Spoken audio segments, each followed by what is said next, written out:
बीजांड की संरचना। बीजांड ओव्यूल जिसे कहा जाता है, और ये पुष्प का जो भाग होता है अंडाशय, उसी के अंदर ये पाया जाता है। ठीक है, बीजांड। तो इसकी हम संरचना बनाएंगे और उसके बारे में उसका अध्ययन करेंगे। पूरा बीजांड बनाएंगे, बीजांड बनाएंगे यहाँ से। इस हिसाब से बीजांड बनता है।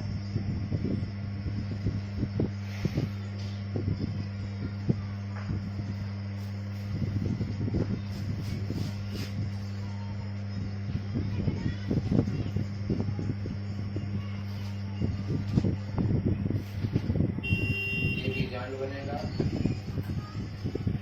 और ये भ्रूणकोश होता है।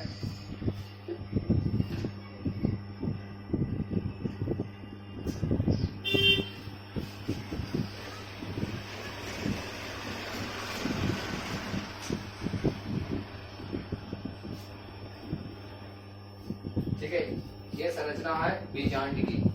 बीजांड पूरा बनाना है और पूछा जाता है बीजांड का सचित्र वर्णन कीजिए, पूरे बीजांड का लॉन्ग कट में। ठीक है, तो ये कोशिकाएं होती है, ये सब इसको हम भर लेंगे। इसमें सब कोशिकाएं भर लेना है, ऐसे बना देना है। कहाँ पाया जाता है ये पाया जाता है बीजांड कहाँ पाया जाता है?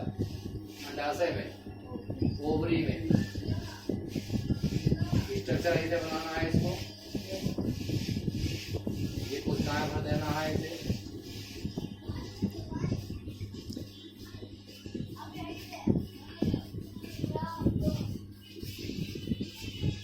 ऐसे बना देना है इसको। ये जो होता है इसको कहा जाता है बीजांड ग्रंथ। बीजांड ग्रंथ, जिसको डुंठल कहते हैं और जो लगा रहता है। ठीक है, और ये जहाँ से जुड़ा रहता है बीजांड का है और बीजांड ग्रंथ से, उसको कहा जाता है हाइलम। क्या कहा जाता है इसको? हाइलम। इससे ये जुड़ा रहता है और इसके बाद में अध्यावरण होता है। ये अध्यावरण होता है और बीजांड काय होता है। क्या होता है? बीजांड काय। बीजांड काय अधिकतर भाग जो होता है बीजांड काय का बना होता है ऊपर वाला। ये इसको कहा जाता है निभाग।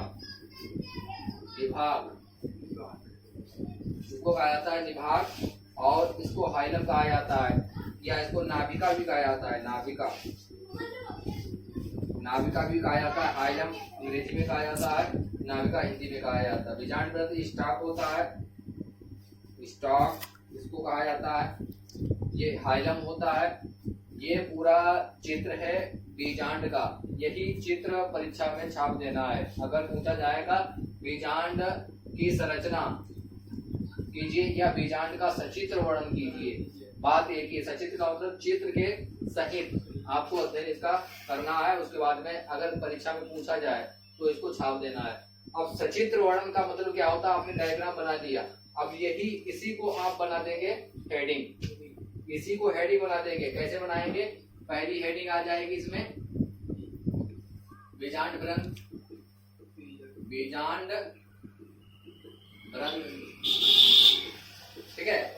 इसी हिसाब से ये पहली हेडिंग हो जाएगी और ये दूसरी हेडिंग हो जाएगी और ये अध्यावरण हो जाएगी तीसरी हेडिंग, ये चौथी हेडिंग हो जाएगी और ये पांचवी हेडिंग हो जाएगी।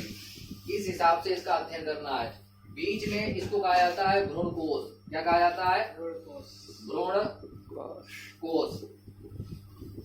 भ्रूणकोश होता है, इसी से इसको पूरा पोषण प्राप्त होता है, जिससे इसका पूरा विकास होता है। और ध्यान रखना है कि भारतीय भ्रूण विज्ञान के जो जनक हैं, भारतीय भ्रूण विज्ञान के जनक वो है पंचानन महेश्वरी। कौन है? पंचानन महेश्वरी। पूछा जाएगा उसमें भारतीय भ्रूण विज्ञान के जनक कौन है? पंचानन महेश्वरी। ये याद रखना है।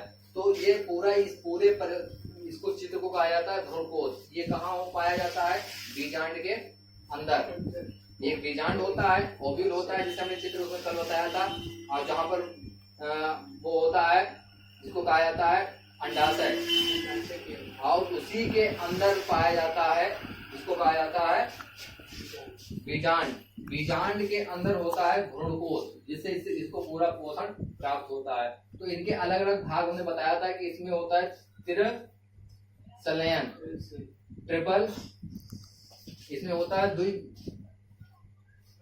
दिखाया था कल, द्विनिषेचन होता है, जिसमें होता है त्रिसलयन। कैसे होता है, एक तो आएगा यहाँ से, जब पूरी प्रक्रिया उसमें होती है उसका चित्र जब बनाएंगे, जो पराग कण होता है, पराग कण होता है, ये पराग कण, ये एक्साइन का होता है, एक्साइन, और अंदर वाला होता है इंटाइन।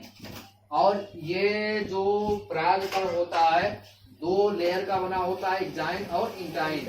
एक्साइन का मतलब ये खुरदरा होता है, स्मूथ होता है, मजबूत होता है थोड़ा, और ये बना होता है स्पोरोपोलेनिन का, आएगा स्पोरोपोलेनिन।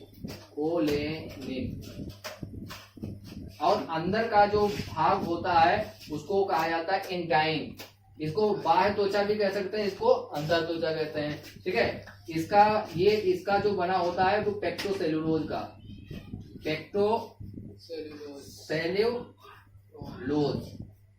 ये पेक्टोसेल्यूलोज का बना होता है, ठीक है। अभी ये अंकुरित नहीं हुआ, जब अंकुरित होगा तो ये इसका साइज जो होता है वो इस हिसाब से बन जाता है, इस हिसाब से ये जर्मिनेट करने लगता है, और ये एक पराग नलिका बन जाती है। पराग नलिका जब ये वहां पर जाएगा वर्तिकाग्र पर, तब ये उससे चिपक जाएगा, उसके बाद में ये फूलने लगेगा, और जब फूलने लगेगा तो ये बढ़ेगा, जर्मिनेट होगा, एक पराग नली बन जाएगी। यही पराग नली जो है इसको बीजांड काय को भेदती हुई आ जाएगी कहाँ पर, यहाँ पर भ्रूणकोश तक। अब भ्रूणकोश में आएगी तो ऐसे करके यहाँ आएगी, तो यहाँ पहले इससे, जिसको कहा जाता है एग सेल, अंड कोशिका इसको कहा जाता है, ये वाली है। और ये जो दो होती है ये सहायक कोशिकाएं होती है। कौन सी कोशिकाएं? सहायक कोशिकाएं।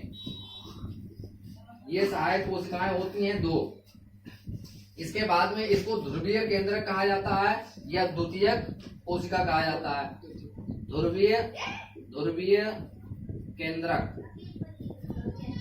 पहले तो इससे होगा 2n बन जाएगा, ठीक है। पहला जो वो होगा निषेचन, वो किससे होगा? अंड कोशिका से पहला, तो 2n बन जाएगा। क्या बन जाएगा? 2n, ठीक है। और उसके बाद में यहाँ पर जाएगा तो त्रिसलयन 3n बन जाएगा, और इसको ये दोबारा निषेचन होगा, इसलिए इसको कहा जाता है द्विनिषेचन। क्या कहा जाता है? द्विनिषेचन। और द्विनिषेचन की खोज जो करी है वो नवास्टिन ने करी है। किसने करी है?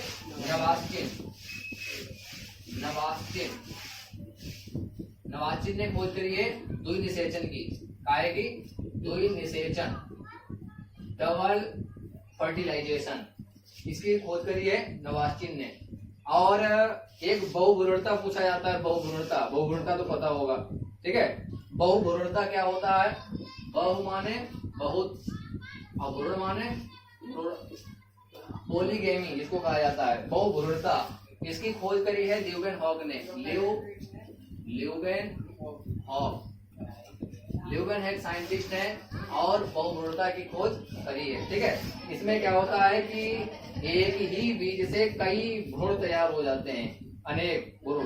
तो इसमें लिख देना है कि एक बीज से अनेक भ्रूण बनने की क्रिया को कहा जाता है बहुभ्रूणता, जिसकी खोज करी है ल्यूवेनहॉक, एंटोनी वॉन ल्यूवेनहॉक, ठीक है। जीवाणु की खोज भी इन्होंने करी है, एंटोनी वॉन ल्यूवेनहॉक ने, ठीक है। और बहुभ्रूणता की भी खोज करी है इन्होंने, ठीक है। तो इस हिसाब से उनको छापना है हेडिंग डाल के। बीजांड ग्रंथ एक होता है डुंठल टाइप का, और जो बीजांड काय को जोड़ता है वो हाइलम जोड़ता है, जिसको कहा जाता है नाभिका। और इसकी पूरी प्रक्रिया इसके अंदर होती है भ्रूणकोश के अंदर। भ्रूणकोश से ही यहाँ पर आएगा अंड कोशिका से पहला निषेचन, दूसरा निषेचन होगा ध्रुवीय केंद्रक से, तो इसको कहा जाता है डबल फर्टिलाइजेशन, द्वि निषेचन। और ये जो होती है 3 कोशिकाएं, इनको प्रतिमुखी कोशिकाएं कहा जाता है, प्रतिमुखी कोशिकाएं। तो इनको कहा जाता है प्रतिमुखी कोशिकाएं। इतना ध्यान रखना है कि इसमें जो ये 7 कोशिकीय होगा वो 8 केंद्रकीय होगा। कितना होगा? 7 कोशिकीय होगा और 8 केंद्रकीय होगा। 8 केंद्रकीय मतलब कि इसमें कोशिकाएं कितनी होंगी? 7 और केंद्र कितने होंगे? 8। निषेचन कैसे होगा? पहले अंड कोशिका से और दोबारा जो होगा ध्रुवीय केंद्रक से निषेचन होगा। तो इसी हिसाब से इसको पूरा लिख देना है। लगभग 2 पेज में ये जाएगा अगर लांग में पूछा जाएगा तो। ठीक है, अगर केवल नामांकित चित्र पूछा है तो इसका चित्र बना देना है और इसकी लेबलिंग कर देना है। जो इतने इसमें तैयार रखोगे वो सब इसमें भरने हैं। जो याद रहे, जो छूट जाए कोई बात नहीं। ठीक है, तो इनको तैयार रखना है। ये बहुत ज्यादा इम्पोर्टेंट है, बहुत ज्यादा पूछा जाता है। इम्पोर्टेंट